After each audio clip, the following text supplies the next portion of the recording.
বন্ধুরা, আজ বানিয়ে ফেলেছি সম্পূর্ণ নিরামিষভাবে দুর্দান্ত স্বাদের এই এঁচোড়ের কালিয়া। যে কোনো নিরামিষ দিনে পেঁয়াজ রসুন ছাড়া এই রেসিপি যদি বাড়িতে বানাও না, যারা নিরামিষ খেতে পছন্দ করে না তারাও খাবে চেটেপুটে।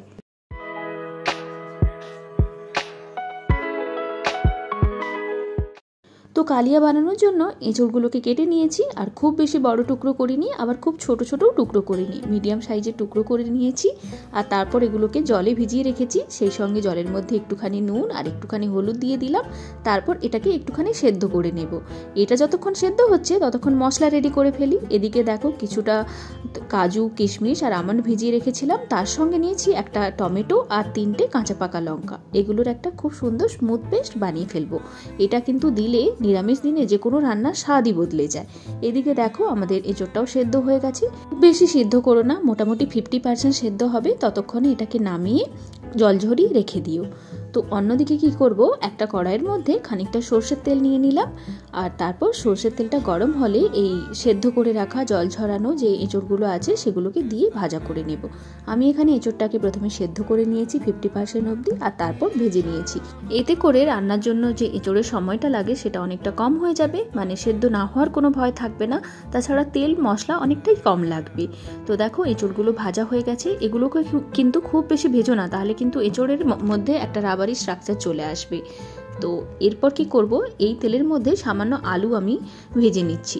আলু তোমরা নাও দিতে পারো, আলু ছাড়াও কিন্তু খুব সুন্দর কালিয়া বানানো যায়, কিন্তু আফটার অল বাঙালি তো খাবারের মধ্যে আলু না হলে ঠিক জমে না, তো তাই জন্য আমি এখানে আলু দিয়েছি। তো আলুগুলো তো ভেজে নিলাম। এরপর একটা ম্যারিনেশনের জন্য সুন্দর করে মশলা রেডি করব।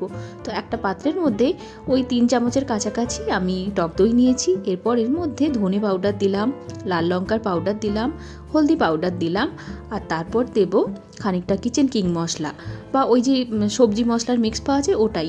আর তার সঙ্গে খানিকটা হচ্ছে জিরে পাউডার দিলাম। এরপর দিচ্ছি খানিকটা চাট মশলা পাউডার। চাট মশলা পাউডারটা দিয়েও কিন্তু তাহলে রান্নার স্বাদ একদম বদলে যাবে। আর এরপর দিলাম পরিমাণ মতো নুন। তারপর কি করব, সব কিছুটাকে ভালো করে মিশিয়ে নেব। আর যদি তোমাদের কাছে কিচেন কিং মশলা না থাকে, তাহলে যে চিকেন মশলার একটা রেডিমেড প্যাকেট পাওয়া যায় না, সেটাও দিতে পারো। এই যে দেখো, ভুলে গেছি কথায় কথায় যে এর মধ্যে কাসুরি মেথি দিতে হবে। কাসুরি মেথিটা যদি দাও না, রান্নার কালার আর তার সঙ্গে একটা সুন্দর সুগন্ধও আসবে। এটা করো কাসুরি মেথিটা দেওয়ার, যদি নিতান্তই না থাকে তাহলে এটা স্কিপ করতে পারো, তবে দিলে খুব ভালো হয়।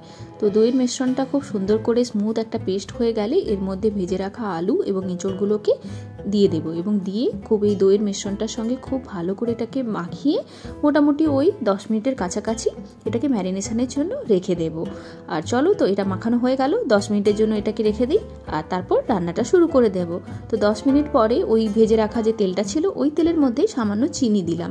তো চিনিটা যখন ক্যারামেলাইজ হতে শুরু করে দেবে, এর মধ্যে গোটা গরম মশলা আর তেজপাতা দিয়ে দিলাম। আর এগুলো থেকে যখন সুন্দর সুগন্ধ বেরোবে, তখন খানিকটা আমি আদা গ্রেট করে নিয়েছিলাম, পেস্ট নয়, এমনি গ্রেট করে দিলেই হয়ে যাবে, তো এর মধ্যে দিয়ে দিলাম। তো আদার কাঁচা গন্ধটা চলে গেলে যে আমরা টমেটো ড্রাই ফ্রুটসের যে পেস্ট বানিয়েছিলাম সেটা এর মধ্যে দিয়ে দেব, এবং দিয়ে খুব সুন্দর করে মশলাটাকে কষিয়ে নেব। ব্যাস এতটুকুই করতে হবে। আর এর মধ্যে যেটা দিতে হবে, একটুখানি হলুদ আমি দিলাম যাতে করে সুন্দর একটা কালার আসে, আর একটুখানি লবণও দিয়ে দিও। লবণ যদিও আমরা রান্নার অনেকগুলো ধাপে ব্যবহার করেছি, তো দিয়ে এই মশলাটাকে খুব সুন্দর করে কষিয়ে নেব। তো দেখো, মশলাটা এখন কষানো হয়ে গেছে, সুন্দর করে সাইড থেকে তেল ছেড়ে দিয়েছে।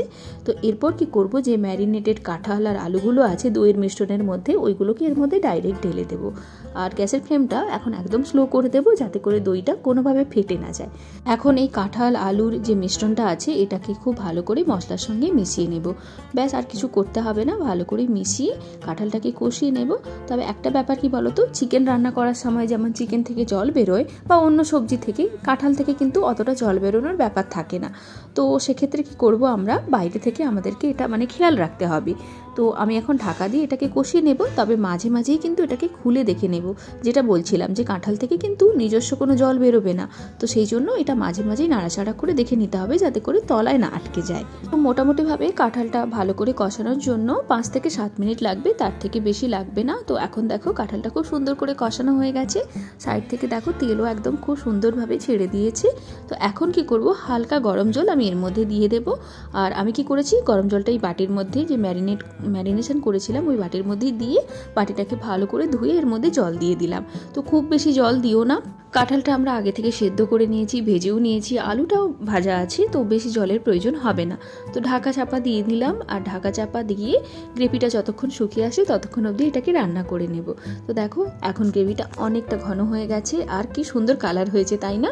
তো এরপর কি করব, সুন্দর সুগন্ধের জন্য আমি এখানে 2টো কাঁচা লঙ্কা দিয়ে দিলাম। লঙ্কাটা অবশ্যই তোমরা নিজেদের পছন্দ মতো, মানে কতটা ঝাল খাও সেটা বুঝে দিও। সামান্য গরম মশলার পাউডার দিয়ে দিলাম এটার মধ্যে। আর তারপর যেটা দেব, যেটা ছাড়া নিরামিষ রান্না ইনকমপ্লিট, সেটা হলো ঘি। তো বেশ চামচ ভরে বেশ খানিকটা আমি দেশি ঘি এর মধ্যে দিয়ে দিলাম। আর এটা যে কোনো নিরামিষ রান্নার স্বাদকে কয়েক গুণ বাড়িয়ে দেয়। তারপর খানিকটা ধনেপাতা কুচি দিয়ে দিলাম, এটা অপশনাল। আর তারপর ঢাকা দিয়ে এটাকে রেখে দেবো স্ট্যান্ডিং টাইমে কিছুক্ষণ। আর দিলেই এত সুন্দর দেখতে সুস্বাদু স্বাদের একদম নিরামিষ এঁচোড়ের কালিয়া রেডি। তো অবশ্যই তোমরা বানিয়ে খেও। কথা দিচ্ছি, এই রান্না যদি কেউ খায় না, মাছ মাংসের স্বাদও ভুলে যাবে। তো এটাই ছিল আজকে ছোট্ট একটা রান্না। আশা করি ভালো লাগলো। অবশ্যই বাড়িতে ট্রাই করো। আর নতুন একটা ভিডিও নিয়ে খুব তাড়াতাড়ি দেখা হয়ে যাবে। ততক্ষণ সবাই ভালো থেকো, টাটা।